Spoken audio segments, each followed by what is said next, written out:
Very good morning students. आज का हमारा टॉपिक है what is the zero resultant vector. Zero resultant vector means क्या है। हम ट्रायंगल लो करके आ रहे थे, तो जीरो रिजल्टेंट वेक्टर क्या होता है। यदि हम तीन वेक्टर्स लें और तीनों के तीनों वेक्टर्स आपके सेम पॉइंट के ऊपर एक्ट हो रहे हैं, मतलब क्या कंसिडर करना है। If we take three vectors which are acting at the same point with equal magnitude and in the same direction, then the resultant of that vector is zero। Means क्या है, देखो थ्री वेक्टर्स ले लिए मैंने, A vector, B vector and C vector, जिनका magnitude same है, same point के ऊपर एक्ट हो रहे हैं। अब देखो और सेम डायरेक्शन है, यदि हम इस डायरेक्शन में ले रहे हैं ए बी सी को, तो इसका तो मतलब ये समझा जाएगा ना, एक पॉइंट पे तो नहीं एक्ट हो सकते तीनों। यदि हम स्ट्रेट लाइन के अंदर लेंगे, मतलब ये तो यहाँ एक्ट होगा, ये यहाँ एक्ट होगा, यहाँ एक्ट होगा, लेकिन पॉइंट हमारा क्या होना चाहिए, सेम पॉइंट होना चाहिए। तो पॉसिबिलिटी क्या है, फिर डायरेक्शन को हम सेम कर दें, बट डायरेक्शन को सेम कर दें और पॉइंट भी सेम होना चाहिए। तो इसके लिए हमें क्या करना पड़ेगा, हम क्या कर लें, एक ट्रायंगल के फॉर्म के अंदर हमारा वेक्टर रिजल्टेंट ले लें। तो यहाँ देखो, मान लो मैंने ले लिया ए वेक्टर, जो कि सेम ऑर्डर के अंदर, सेम डायरेक्शन, आप यहाँ सेम ऑर्डर बोल सकते हो, उनका ऑर्डर सेम होना चाहिए। यहाँ से गया ए वेक्टर, दूसरा ऑर्डर मैंने यहाँ से ले लिया बी वेक्टर, और तीसरा यहाँ से ले लिया सी वेक्टर। तो इस टाइप की जो मतलब मान लो पॉइंट ये है कहीं पे भी, तो इस टाइप के जो वेक्टर्स का डिनोटेशन होता है, उनकी जो क्या होता है, उनका रिजल्टेंट जीरो होता है। मतलब जिनका मैग्नीट्यूड इक्वल हो और सेम ऑर्डर के अंदर मूव करे in case of the triangle. तो यहाँ देखना आप, इनका जो रिजल्टेंट है वो क्या होगा, जीरो होगा। रिजल्टेंट के लिए मैंने आपको कंडीशन बता रखी है, टेल टेल हेड हेड। तो यहाँ देखो, यहाँ आपका हेड है, यहाँ tail, head tail head tail, तो कहीं कॉम्बिनेशन ही नहीं है ऐसा बन रहा कि भी हम टेल टेल को ज्वाइन करें और हेड हेड का कॉम्बिनेशन निकाल लें। ओके, तो इस टाइप के जो वेक्टर होता है उसको हम बोलते हैं जीरो रिजल्टेंट वेक्टर। उसके बाद नेक्स्ट आपका आता है लेमीज थ्योरम, जो आपकी बेस्ड है on the zero resultant vector. It is very important theorem, Lami's theorem.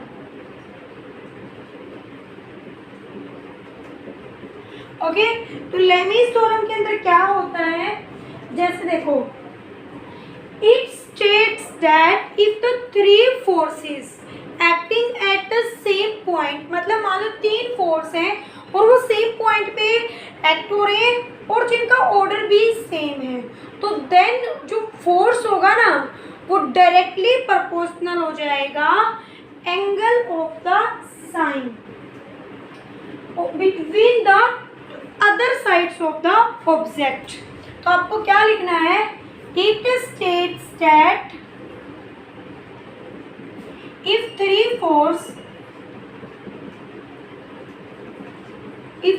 force are acting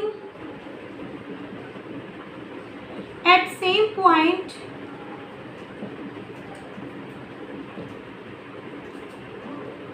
having equal order, then the, आप यहाँ पे लिख सकते हो, and form triangle. Then the force on one side is directly proportional to the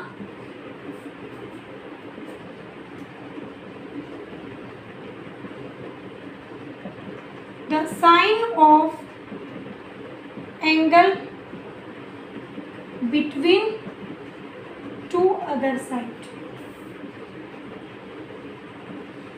means क्या होता है, यदि तीन फोर्स हैं वो सेम पॉइंट के ऊपर एक्ट हो रहे हैं और ट्रायंगल बना रहे हैं, और तो वो जो फोर्स है एक साइड का फोर्स है, ये क्योंकि फोर्स वेक्टर होता है, वो आपका किसके डायरेक्टली प्रोपोर्शनल होगा, उसकी जो रिमेनिंग दो साइड रहती है, उसकी जो अपोजिट, उसकी जो सामने वाली साइड है उसके एंगल के। ओके, तो या फिर आप लिख सकते हो फोर्स के बीच में। मान लो देखो सेम पॉइंट ये ले लिया, एक पॉइंट ये ले लिया, तीन वेक्टर्स हैं ए बी। ओके, तीन वेक्टर्स हम ले रहे हैं ए बी और सी। ठीक है, आप देखो हम क्या करते हैं, इसकी इनवर्ड वाली डायरेक्शन ना लेके आउटवर्ड वाली ले लो। अब आपकी मर्जी, आप इनवर्ड भी ले सकते हो, कोई दिक्कत नहीं है। ठीक है, तो यहाँ देखो ये मान लिया ए वेक्टर है, ये मान लिया बी वेक्टर या सी वेक्टर है, या हमने फोर्स दिखा तो इसको मान लो ये भी फोर्स है, ए फोर्स है, बी फोर्स है, सी फोर्स है। तो हमने क्या बोला, जो फोर्स ए मान लेते हैं, फर्स्ट फोर्स इस साइड का ए है, वो किसकी डायरेक्टली प्रोपोर्शनल होगा, दो रिमेनिंग फोर्स है ना, या दो ये रहेगी बी और सी, इनका बीच का जो एंगल है मान लेते हैं अल्फा बीटा गामा, जो ये ए है प्रोपोर्शनल होगा sine of the alpha. B किसके प्रोपोर्शनल होगा, फोर्स ये वाली साइड है, इन दोनों ए और सी के बीच वाला एंगल है उसके साइन के, तो साइन बीटा। और जो आपका सी वाला है ये किसके प्रोपोर्शनल होगा, बी और ए वाले के, तो C is directly proportional to the sine gamma. तो आप यहाँ पे लिख सकते हो ए डिवाइडेड बाई में sine alpha is equal to B by में साइन बीटा, क्योंकि देखो ए के नीचे साइन अल्फा को लेके जाओगे तो सम कांस्टेंट आएगा, इधर भी कांस्टेंट आएगा और इधर भी कांस्टेंट आएगा, तो हम उनको क्या मान लेते हैं, इक्वल। तो यहाँ से ए बाई में sign gamma, this is your Lami's theorem. तो लेमीज थ्योरम का रिजल्टेंट क्या होगा, एक जीरो वेक्टर। मीन्स क्या है, इक्विलिब्रियम ऑफ द ऑब्जेक्ट के लिए क्या होना चाहिए, ना तो कोई इक्विलिब्रियम में कोई ऑब्जेक्ट कब होती है, ना तो उसके पास कोई एक्सटर्नल फोर्स होना चाहिए, पोटेंशियल एनर्जी है जो एसोसिएटेड है उसके साथ मिनिमम होना चाहिए, और ये कंडीशन आपकी सेटिस्फाइड होनी चाहिए। This is for the equivalent object. Okay, उसके बाद आपका नेक्स्ट आता है, एक हम न्यूमेरिकल्स करेंगे लेमीज थ्योरम के ऊपर बेस्ड। इससे क्या है, आप लोगों को थोड़ा सा अच्छे से प्रॉब्लम को समझ जाओगे भी कैसे में क्या करना था। हमें क्वेश्चंस के अंदर बोला हुआ है, a bob weighing 50 gram hangs vertically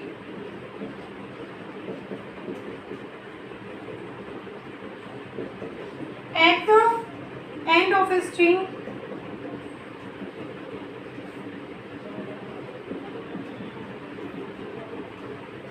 centimeter long. If 20 gram force is applied horizontally,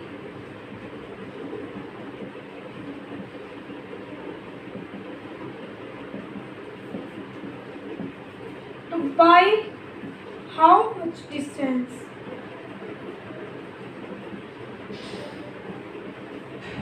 the bob is pulled aside from its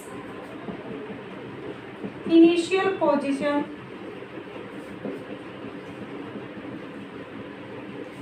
when it reaches in equilibrium position। देखो यहाँ पे आपको क्या क्या टर्म गिवन है, मास गिवन है, force given है। यहाँ देखो हमने क्या करना है, एक बॉब है जो कि वर्टिकली एक स्ट्रिंग से मान लो ये फिक्स पॉइंट है, ठीक है, ये आपका वर्टिकली एंड है, तो जो स्ट्रिंग है वो 5 सेंटीमीटर लॉन्ग है और इसके साथ आपका बोब अटैच है मास।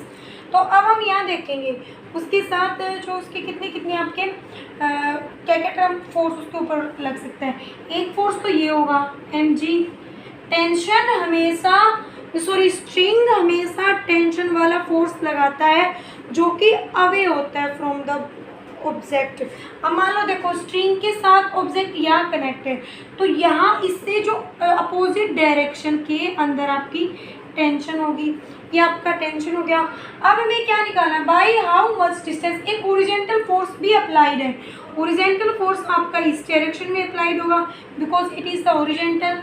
ये आपका क्या हो गया, ओरिजेंटल फोर्स, इसकी आपको वैल्यू गिवन है। तो कितनी डिस्टेंस के साथ आपका जो बोब है वो पुल असाइड होगा। इसको मैं मान लेती हूँ पॉइंट ओ, या आप है ना इसको कुछ भी मान लो आपकी मर्जी से, ओके। तो हम इसको मान लेते हैं, इसको ओ मान लो, इसको बी मान लो, ठीक है, इसको ए मान लो, कहीं पे भी कुछ भी आप अपनी मर्जी के अकॉर्डिंग फोर्स को अप्लाई कर सकते हो। तो उसके बाद देखो हमें क्या करना है, उसके बाद अब हमारा फोर्स है जो एफ है वो किसकी साइड, लेमिस और हम क्या बोलते हैं, तीनों वेक्टर्स जब इक्विलिब्रियम में हो, तो जैसे कि ये फोर्स है एफ, तो इसके सामने वाले या तो आप साइड के हिसाब से कर लो या फिर आप एंगल वाले से कर लो। एक दिन जो जीरो रिजल्टेंट वेक्टर हमने किया था तो मैं उसके अंदर आपको बताना भूल गई थी, जैसे कि मान लो ऑर्डर सेम होता है, ठीक है, हमने ये ऑर्डर ऐसे किया था ए बी सी, ओके, ये ए वेक्टर था, ये बी वेक्टर था, ये सी वेक्टर था, तो यहाँ पे मान लो पी क्यू आर है। तो आपकी जीरो रिजल्टेंट वेक्टर की इक्विलिब्रियम कंडीशंस की क्या होती है, वो कंडीशन होती है ये जो ए वेक्टर है या फोर्स है डिवाइडेड बाई में जो इसकी लेंथ है P Q is equal to B by में Q R is equal to में सी बाई में पी आर, ओके। तो ऐसे जीरो रिजल्टेंट के केस के अंदर ऐसे हमारे फोर्सेस भी होंगे। तो यहाँ देखो आपका इस डायरेक्शन में फोर्स लग रहा है, तो एफ बाई डिस्टेंस किसके लॉन्ग लग रहा है, ये ओ बी के लॉन्ग, तो O B is equal to, यहाँ हम मैंने ये पॉइंट ले लिया, टेंशन किसके लॉन्ग लग रही है, आपकी जो टेंशन है आपकी इसके लॉन्ग लग रही है ए बी साइड के लॉन्ग, तो टी बाई में A B is equal to M G आपकी कहाँ लग रही है, नीचे की ओर लग रही है, या फिर हम इसको बोल सकते हैं पैरेलल लग रही है, ओके। जो हमारा एम जी है वो पैरेलल लग रहा है, नीचे वर्टिकल डाउनवर्ड है, तो हम इसको इससे को बोल सकते हैं, ये भी तो इसके पैरेलल ही है, तो ये बोल देंगे एम जी बाई में ए ओ। स्ट्रिंग की लेंथ गिवन है, ए भी हमारे पास है, ओके, फोर्स हमारे पास गिवन है, एफ हमारे पास गिवन है, एम जी मास गिवन है, जी हमें पता है। तो यहाँ से हम इक्वेट करके सभी इक्वेशंस को या लेंथ जो भी आपसे पूछा है उसको हम कैलकुलेट कर सकते हैं, ओके।